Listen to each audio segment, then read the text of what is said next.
Hey guys, my name is Beckett. We're going to be going over the latest patch for the Division 2 TU11. We got a lot of great things to go over. Gear sets, exotics, new manhunt, new season, all that fun stuff. So we're going to get right into it. We also got that new game mode Summit, which looks kind of like a greater rift system that they could implement if they do it right, and I hope Massive does. So let's get right into that. All right, first thing first, we got Summit. I know there's been a lot of crybabies in the community. There's a lot of the YouTubers who cover this game saying, oh, no, it's cut in half. You only get 50 floors.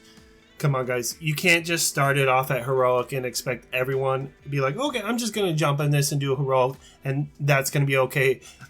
We're trying to bring new players in. I'm a new player. There's a lot of new players out there. I see a lot of people with shade level 50, 100. A lot of people are coming in with the game on sale with all these times. We got a free weekend coming up. So there's going to be a lot of people coming in and enjoying the game, and you got to start from somewhere. And for me, the Summit is just like the Rift system from Diablo 3. If you're unaware of that, it's basically the same thing.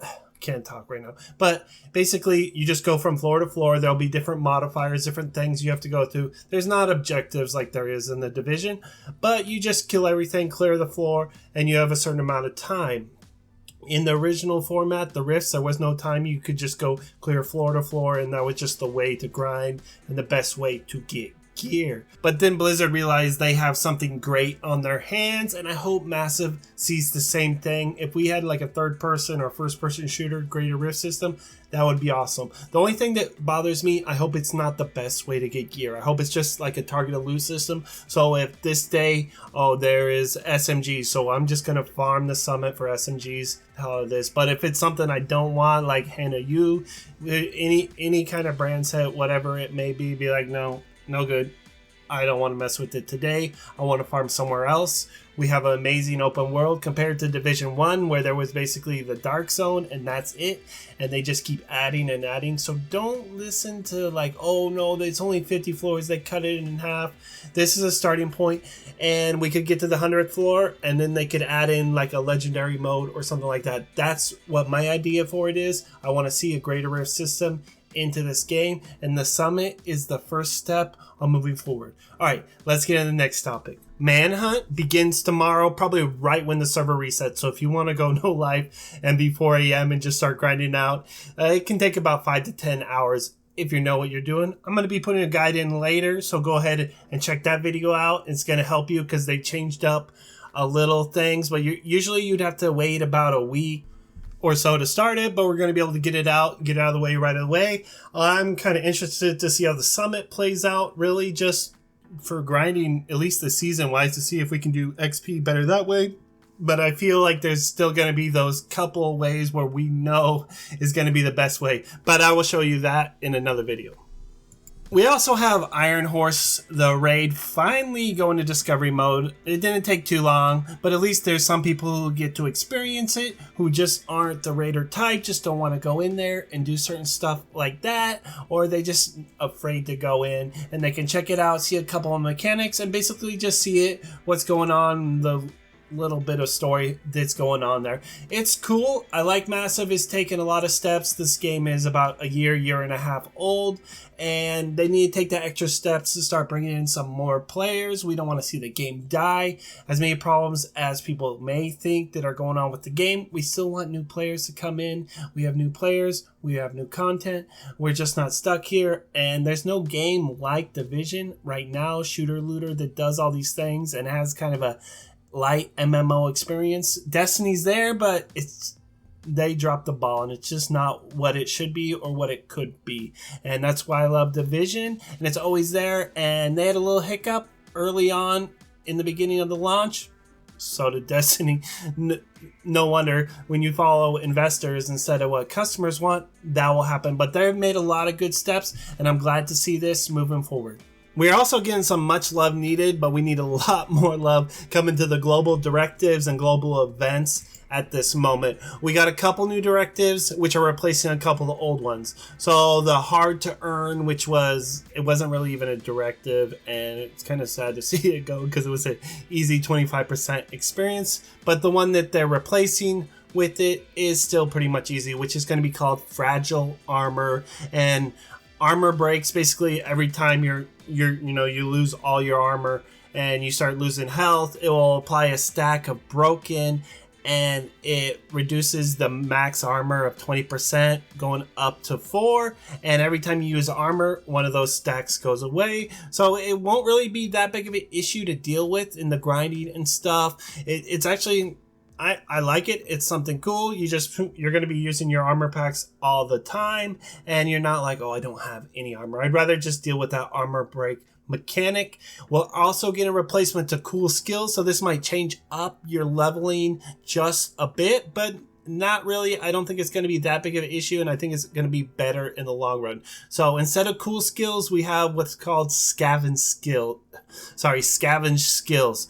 Skills cooldowns do not progress on their own. Agents must collect skill parts, basically little drops, after you kill an enemy and break their weak points. Each part collected reduces cooldown. So I'm guessing that you already start with your cooldown. So I'm planning on running turret and drone build, basically just auto turret and not think about it. So I'm hoping, and we'll find out when it launches, if I gotta run around with a pistol just to collect some parts just to do one thing. That might hamper it, but you're only gonna have to do it once, and then you're just gonna have a stream of everything rolling in. But I'm hoping that's not how it works, but we will find out. Hopefully that doesn't mess it up. Otherwise, I'm just gonna be grinding control points all day, which might take a little longer, but that's okay. So, and with the global events, they change a lot, so I'm not going to go into all the new details, but Polarity Switch, Guardians, Reanimated, those 3, everything that people liked that gave us power, they boosted, and all the stuff that pretty much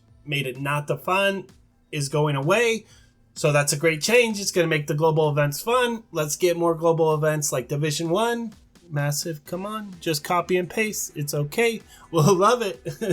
We love a lot of stuff from Division 1, but Division 1 had a lot of crazy problems, but they had some great global events, and I miss them, so it would be fun to play those again, but we shall see. Now we're into the loot changes. So we got a lot of good stuff going on for loot, for drops, stuff like that. We're going to be going to a rainbow loot, but first let's get into what's going on with the skill tier. So skill tier stat drops are always set up to be god rolls. So I guess what the developers were saying, that the other stats, other attributes, it would say, oh, that's a god roll, so it would be less likely for the other ones to be god rolls. So I guess they changed the algorithm or something like that, where it won't think it's a god roll anymore. That's going to be out of the equation, so you're going to be more likely to get better rolls. So I think we're going to see a lot of god rolls on skill tiers, and that's going to be a great thing moving forward. So rainbow rolls, everyone hates them. I like them for a little bit, you know, if it's not that much, because then we can get some crazy hybrid builds out there. But if it's always all red, all blue, all yellow, we're never going to see those cool, kooky builds. They're not meta, but they're fun to play. So basically what they said was each brand has a specific profile. So I'm guessing, like, let's say if we were farming Providence, you know, we're most likely going to get red stats, red attributes, stuff like that. And they're basically saying it's going to be more tilted that way. So it's more likely that you're going to get weapon damage, crit hit, crit chance, you know, headshot damage, whatever you're looking for is going to be more likely there. And you might get a yellow or a blue, but we're not going to get, like, I've got so many pieces that are like god roll rainbow loot, and it's like, what am I going to do with this? I can't roll every piece off. So that's a good step forward. People said they weren't talking about it, weren't going to do anything, so let's let them work. But the game is looking really good right now, and I'm glad. And now we can move into the gear.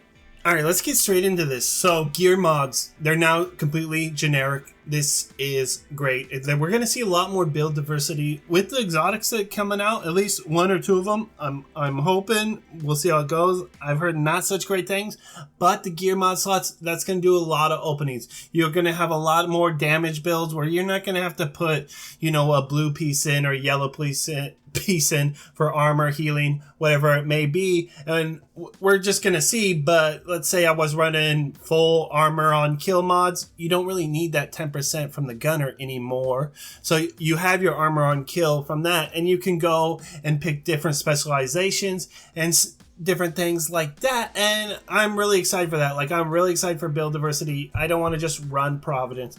I don't want to just run this, just run Eclipse. I want to change it up, and I want to feel like I can build something without getting one shot because I have to run Glass Cannon, and it looks like that may be going out of the way. I've heard that they're gonna be buffing Obliterate, but I don't see it anywhere in the patch notes, so maybe they did. I heard it was gonna go up to 20 or 25%, which would kind of negate Glass Cannon, so they'd either have to buff Glass Cannon or...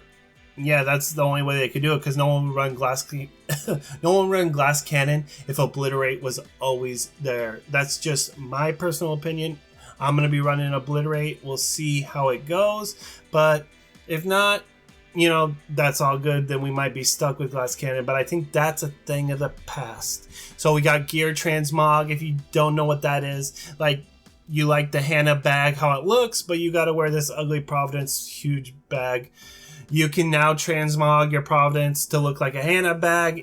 Any gear, all gear moving forward, and that includes the gear mods, will all be affected. You know, so if you looted something in the first season, everything's going to be changed as soon as the patch launches at 4 a.m. Pacific tomorrow. That's great. We have 3 new exotics, 1 new gear set, 1 brand with the new exotics coming out, but there is one downside. So you're gonna have to go into Summit if you want the Ridgeways chest, which is the chest that I believe you can shoot anyone within 10 meters and they start bleeding. So already in my head, I got ongoing directive builds swarming, thinking about what I can do with that. But we're gonna have to get to Summit floor 100 before you can get that. It's gonna be locked behind that. So people who are struggling a little bit, you might want to start farming out that gear, farming out the best gear sets. Health damage, cover damage, all that stuff is going to be great. There's going to be a lot of good builds, and we're just going to see how it turns out. But if you're really looking forward for that Ridgeways chest, you are going to have to hit floor level 100 in Summit. And now when it comes to PvP, you guys really didn't get much. I haven't really spent that much time in the Dark Zone in Division 2, so I can't really comment on it, but they did nerf the hell out of SMGs and the Lady Death. I think it's going from 75% damage to 60 or even lower, and that's a pretty big nerf, but it was a pretty easy buff to keep up. You just pretty much walk forward and you have a damage buff going all the time. And I believe there was a little nerf to SMGs in the Dark Zone. Basically, with that, and then no more armor break in PvP for the Firestarter talent, which is a godsend as far as I'm concerned. I don't know what they're going to replace it with, or we're just not going to be running Firestarter in PvP anymore. We will find out tomorrow, guys. I hope you guys are excited. I'm really looking forward to the Summit and trying that out. I want to get to 100 and see what other weapons we got, see what drops I got out of all my caches tomorrow. What are you guys most excited for? Looking forward to hearing down in the comments. If you stuck around, you like the content, go ahead and hit that sub, hit that like, and I'll see you guys next time.